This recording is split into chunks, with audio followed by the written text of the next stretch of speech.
To take this socialism seriously, which we should, if I were on the left, I'm not, but if I were, I would defend it in this way. I would say, first, capitalism sucks.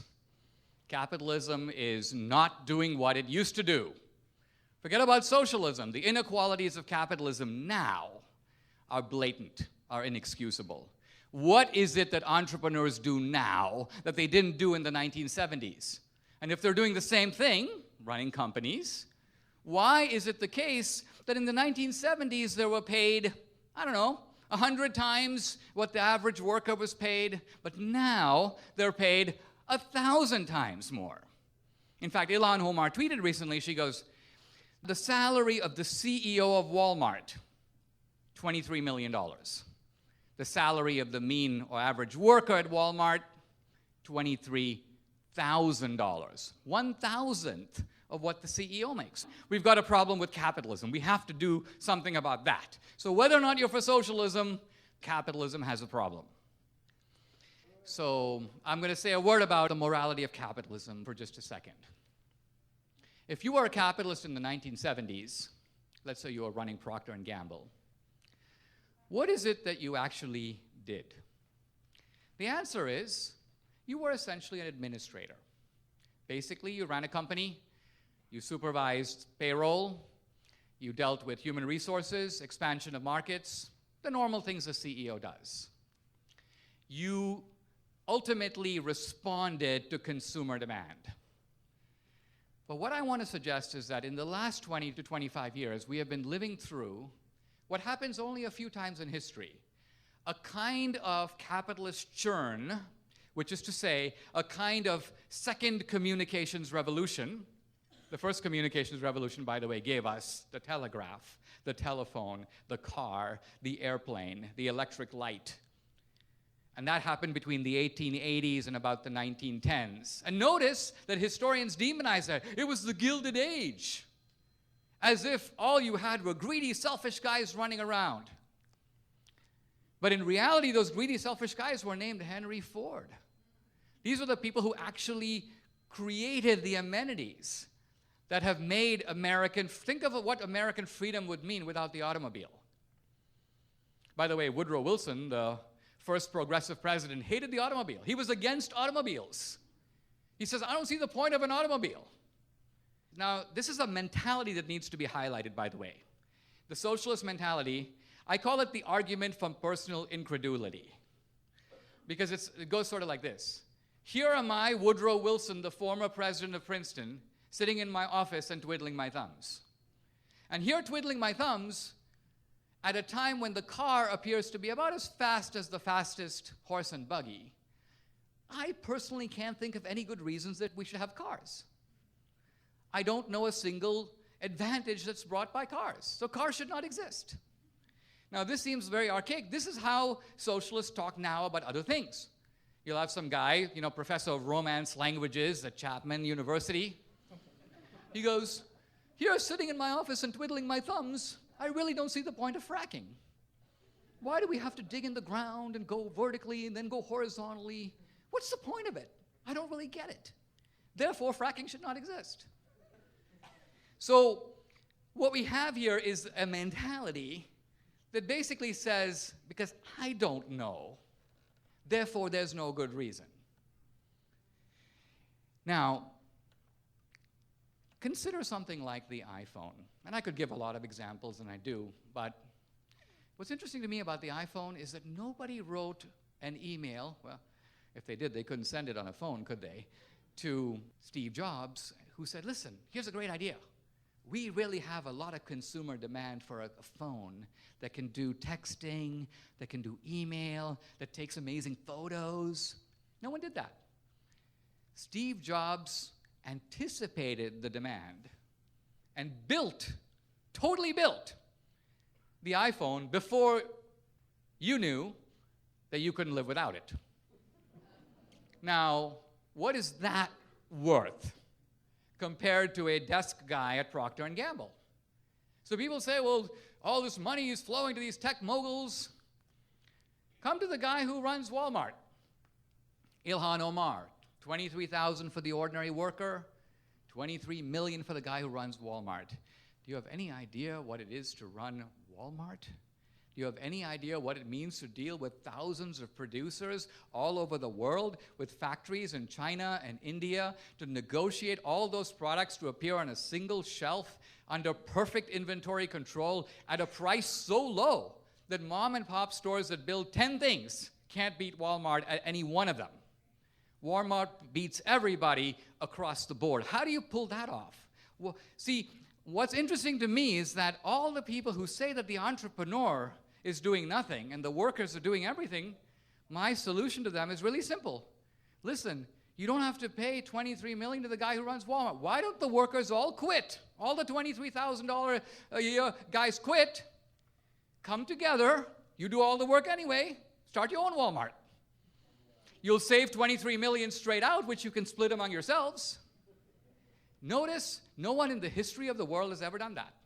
All the great union who sit with the management go, you know, you guys do nothing. All you're doing is looting all the wealth, stealing all the profits. We do all the work. It's like, okay, great idea. Why don't you guys all quit? Do it yourself. Start your own Ford Motor Company. But they don't do it because while Marx presented the capitalist as supplying only one thing, capital, which, by the way, in today's world, most entrepreneurs do not supply capital. Steve Jobs did not supply his own capital to start or run Apple. They get their capital from a bank or from a venture capital firm. But what entrepreneurs do supply is something Marx never mentioned. They supply the idea for the business. They supply the organization of the business. And they take all the risk. All the risk. Not some, all. And so if Starbucks loses money, let's just say for 6 months, they can't go to their employees and go, hey guys, listen, you guys better start cutting back and getting all those tattoos because you're not going to get paid for 6 months. Can't do it. They made a contract with them, you have to pay. And so the worker has essentially decided, I want no risk. I want a fixed payment to come to me every 2 weeks with benefits. And Starbucks goes, okay, we'll shake on it, but when there's money left over at the end, it's going to go to Howard Schultz and the guys who put all this stuff together. So to me, that is the justice of capitalism. In fact, we often keep hearing about democratic socialism. Capitalism is the most democratic system of all. Why? Because in politics, we vote every 4 years, maybe every 2 years. That's it. We have no other hold on our government than that. Think about it. And if you listen to the Democrats, you keep hearing things like Elizabeth Warren will say, you know, we want to control our healthcare system. We want to give it back to the people. What government asset right now gives the people any control at all? What control do you have right now over the post office? What control do you have over the DMV? What control does the ordinary Englishman have over the British National Health Service? Zero. None. So this giving it to the people is a complete fiction. The people actually have no power. But under capitalism, you do. Your power ultimately is with your labor, with your dollar. And you have to vote every day. People say, well, big business is so dangerous. Big capitalism, big business doesn't have anything close to the power of big government. Big government is dangerous. Let's just say that a tycoon in big business hates you. Hates you. What can he do to you? At the most, you don't shop in his store. That's it. Even if Jack, whoever Jack is, throws me off Twitter,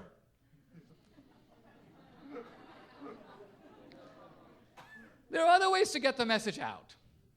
Jack has a limited control over me. The people who have more control over me are the people who, well, the meter maid gives me a ticket. There's nothing I can do about that. That person has real power over me. It's confiscatory power.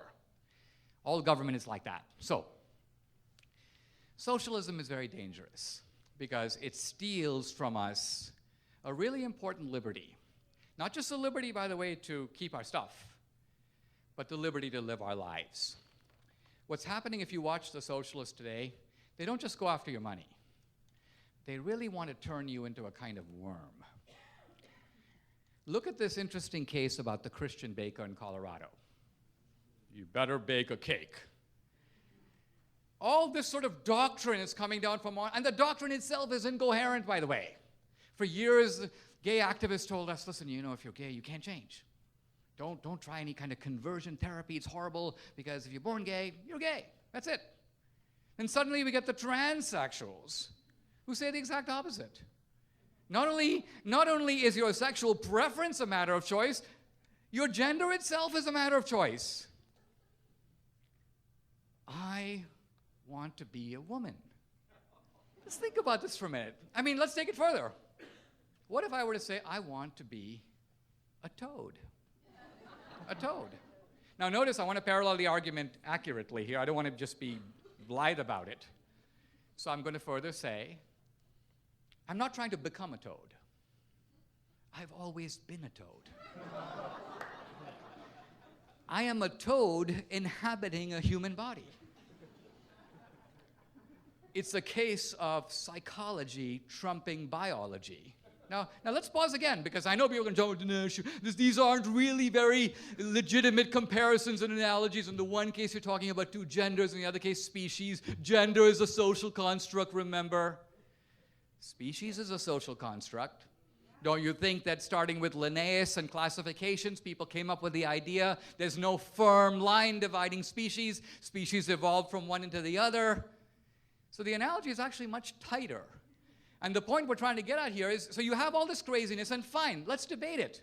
But we can't debate it. Why? Because you have to be a certain way. If you don't bake a cake, they're going to sue you. And then if you go all the way to the Supreme Court and you win, what happens? They sue you again. Why? Not they're after you. They're happy to ruin your life.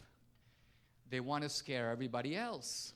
They want everybody else to know that if you go against the socialist cultural agenda, we will destroy you just the same way we're destroying that guy. So this is why it seems to me not just our economic, but all our liberties are at stake.